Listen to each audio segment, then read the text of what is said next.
friends, in this adventure, Mike and I go to Disney World's Magic Kingdom. We want to experience Mickey's not-so-scary Halloween party and see if it's worth it, and we get to see what secret Mike had up his sleeve.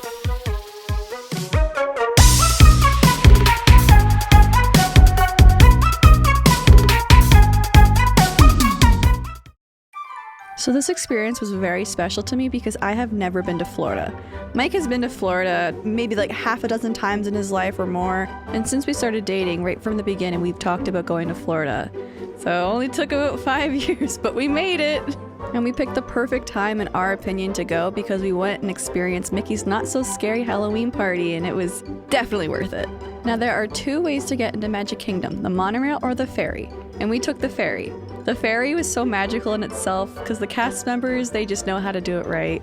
Like, the name Magic Kingdom is very fitting because look at this view. Just going into the island of Magic Kingdom, it feels like a fairy tale. One thing I'm sure you'll notice that is in the background there's a lot of 50s, and that's because we went during Disney World's 50th anniversary. And another thing you might notice is how great these photos look, and that they all had this little extra Disney magic. Sorry, you're gonna hear me say that word a lot in this video. Disney has this special feature called Disney Photo Pass, and we think personally it is definitely worth the money.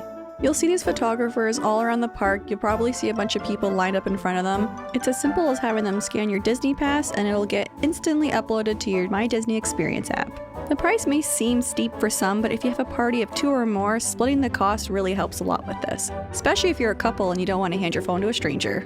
And not only do you get photos from around the park, but you also get the photos that are taken on each ride, and sometimes they make cool little videos out of them. Kinda like this Buzz Lightyear Space Ranger spin video, which was my first ride at Magic Kingdom. One thing I've learned is after every ride, or what seems to be after every ride, there is a gift shop attached to it. So if you didn't get to get your picture through the My Disney Experience, you can always get it at the kiosk at the end of each ride. A little inside joke, Mike kept hyping up the Hall of Presidents for like a whole year straight, only for us not to do it. But it is a great place to go inside to beat that Florida heat, because clearly, I'm dying a bit. But another way that we beat the Florida heat was to go on Splash Mountain, which is now being replaced by Tiana's Bayou Adventure. One of the advantages of Mickey's Not-So-Scary Halloween Party was that we not only got to ride this once, we got to ride it twice. Because I think around this time, everyone that had a regular day park ticket ended up having to leave the park so that the Not-So-Scary Halloween Party could begin. When the Not-So-Scary Halloween Party begins, they give you a complimentary trick-or-treat bag, and you get to walk around the park and go trick-or-treating for candy and treats.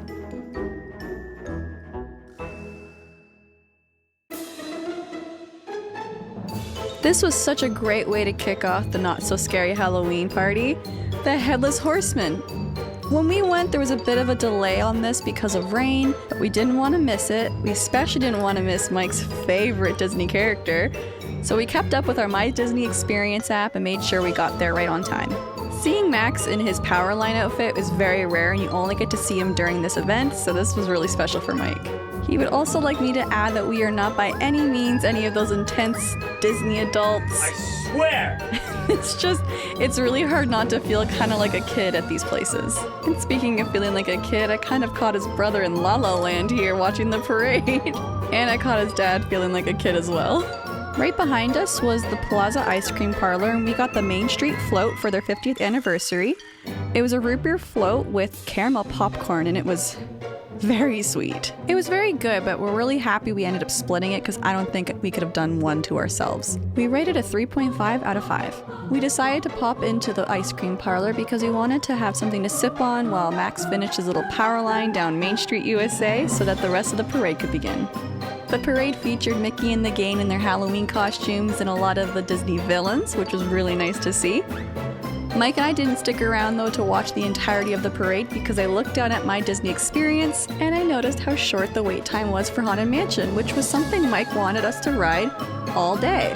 Which is something to take note of. When events like this happen, definitely take a look at the My Disney Experience app and check the wait times.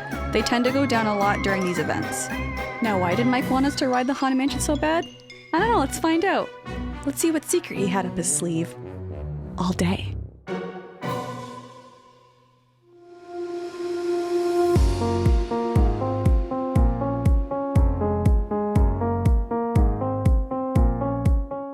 This little cheeky bugger had a ring in his bag all day, waiting for the right moment to get down on my knee and ask me to marry him.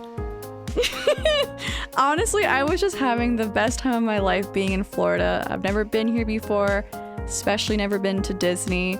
I thought this was just the experience on its own, but him proposing will just forever be something I replay in my head. He did very good. Like, right after that, we went on the Haunted Mansion.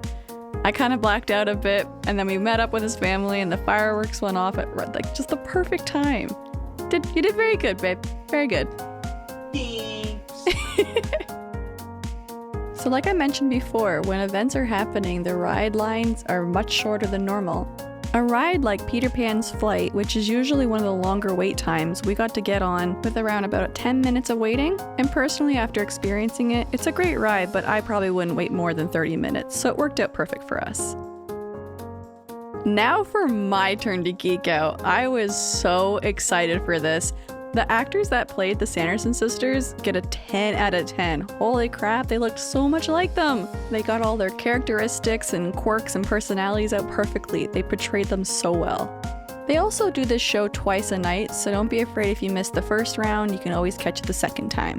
The main stars of the show are the Sanderson sisters, but a lot of the other Disney villains come out and show themselves on stage, and it's a really fun show. My boy Hades! Yeah, Hades was really feeling himself during that performance. And just like I said before, I'm gonna use this word a lot. This night was just magical.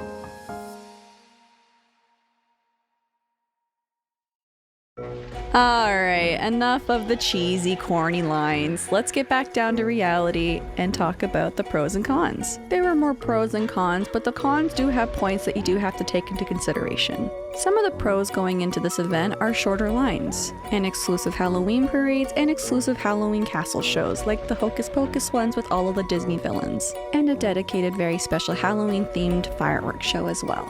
You get to see rare character spottings, and you get to trick or treat around the park, so you get a lot of free candy and goodies, and you can also enter the park an hour or two before the event even begins, and you can stay till midnight. With all that being said, you are spending a shorter time in the park with spending the same amount that you would as a regular day park ticket. Whether you find that price worth it is really up to you to decide. Some dining and experiences were closed as well, like Gaston's Tavern, but personally we didn't mind because we found it overall worth it. In an ideal world, Mike and I would have loved to stay at the Polynesian Village Resort, but it's a little out of our budget.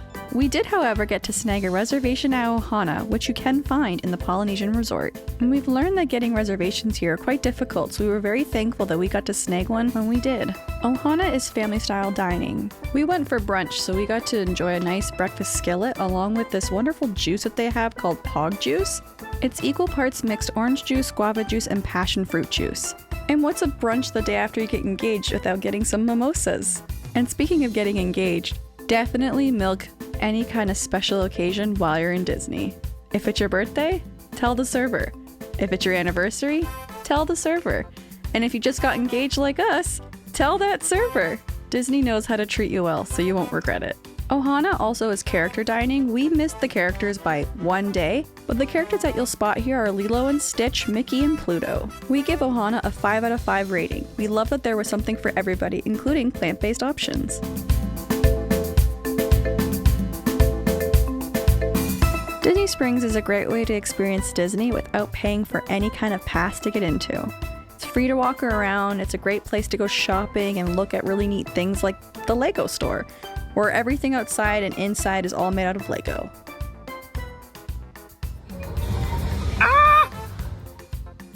World of Disney is a very large store. It's one that we went into multiple times during our trip because there's just so much to look at and very tempting items to buy. Like these Mickey ears. I got engaged in front of the Haunted Mansion. It's kind of hard not to buy them. I did, however, buy that hat. It was more practical, what can I say?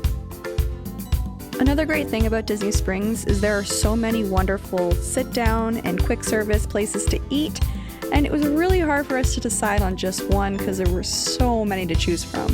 We might get some flack for this because out of all the places we went, we decided to go to Chicken Guy. Hear us out. I can eat there. I may not be able to get the chicken that it's so famous for, but I can definitely indulge in all that wonderful mac and cheese and everything else that's just not chicken. We love the fact that they had a huge sauce list, even though now they've gotten rid of about half of them. With that being said, we still rated a 4 out of 5, since Mike said they're the best chicken fingers he's had so far. We hope you enjoyed that just as much as we did. It was definitely the best night of my life. We do plan on coming back because there's so much more to explore. We have many more Florida videos to come, so stay tuned. But we're not Disney adults.